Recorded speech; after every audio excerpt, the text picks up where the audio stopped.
In the past week, we saw a stablecoin depeg. We saw a huge drop in some notable NFT projects, but we also saw a few NFT projects that dropped recently that made people a lot of money.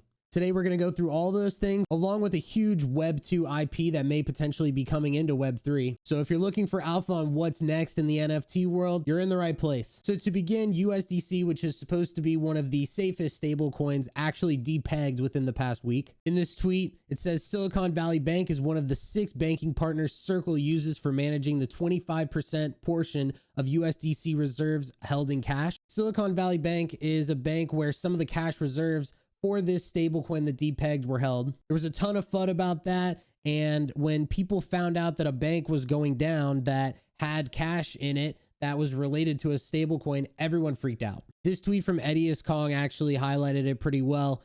This was on the day that everything was going crazy. He tweeted, USDC on everyone's mind today. Do I swap to Tether since that's the safest option? Do I withdraw to a bank?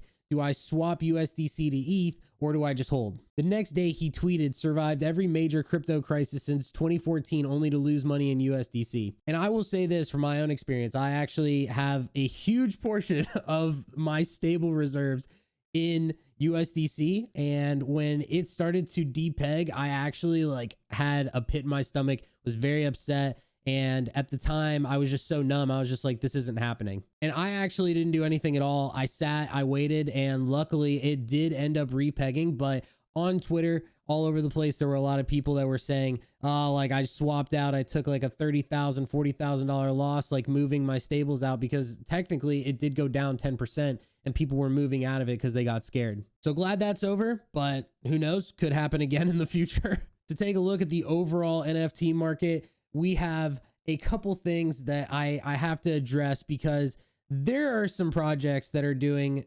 historically bad in terms of floor price. CloneX is sitting at a 3.55 floor price. Moonbirds is sitting at 4.07, and Doodles are at 3.82. These 3 projects that I just named are considered blue chip, and they have literally been down only for the past 2 months. And I'm just going to be honest with you, I cannot believe what I am seeing. I mean, I can, mainly just because these projects haven't really provided a lot of warmth and reassurance that they're actually going to do well in the future. And I held 2 of these projects. I had Doodles at one point, I had Moonbirds at one point. And to me, at the time, I was really excited to hold them. But as time went on, I was just like, man, this isn't looking very good. And I ended up selling what I had. But this just is unreal to me. CloneX had an all-time high floor price of 20 ETH. Moonbirds had an all-time high of 40. And then Doodles had an all-time high of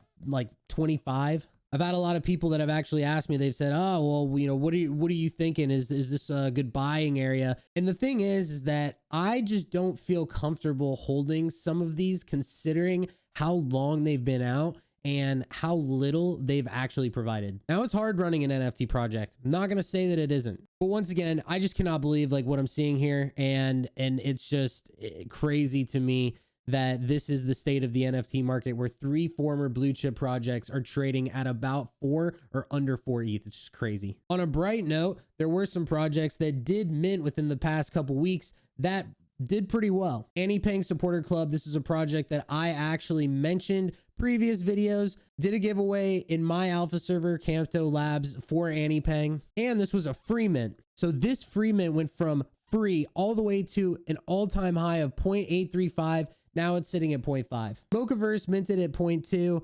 It actually went and had an all-time high sales of 2.8, and now it's sitting at around 1.2. So that's still a pretty good return if you had whitelist and minted. In my last video, I was talking about Momoguro and how I was really excited about the price action that came from this.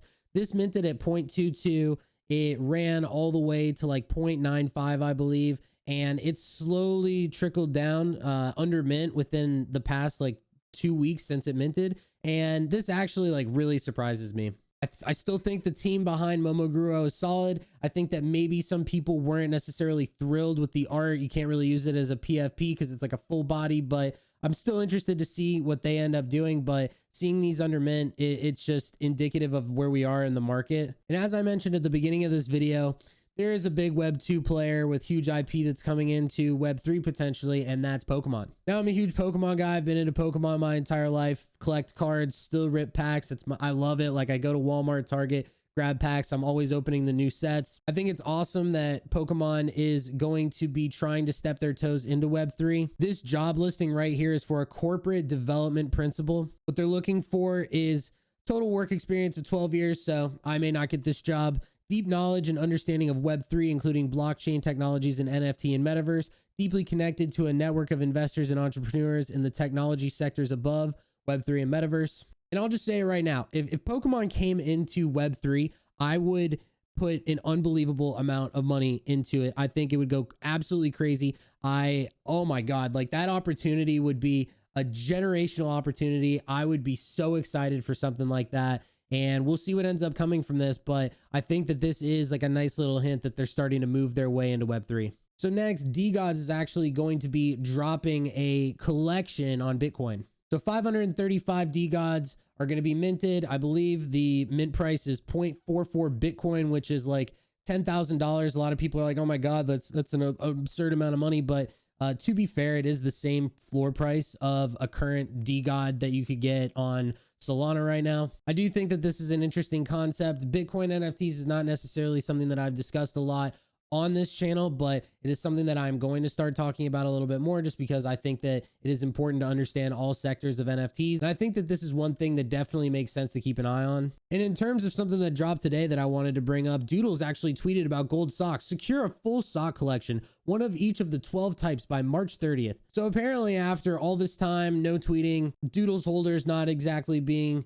the most happy about the way that things are going. But yeah, Doodles, apparently they're launching socks. You honestly don't even want to hear my opinion on this, so I'm just going to move on. And then per usual, I do want to mention the projects that are upcoming that I think could be profitable right out the gate, not financial advice, that kind of thing. The first is Candyland. This is something that is being talked about in a lot of servers. I know some of the advisors, and it seems to me as if this is something that has picked up a lot of steam, has the attention. A lot of people want whitelist for this. It's really dope. They have a CGI studio that's behind it. And I think that just based off of demand, that this could be something that a lot of people are going to be wanting. Next, of course, is going to be Ether. Everybody that I know is looking for a whitelist spot for this. Don't know when this is coming out. But I will say that this is something that if you are looking to try to get whitelist for something, I would definitely keep this on your radar. It's very difficult, but at the same time, I do think that in terms of a launch that can do very well, I think that this is definitely up there. And then the last is Steady Stack. So they're actually going to be launching their Legends collection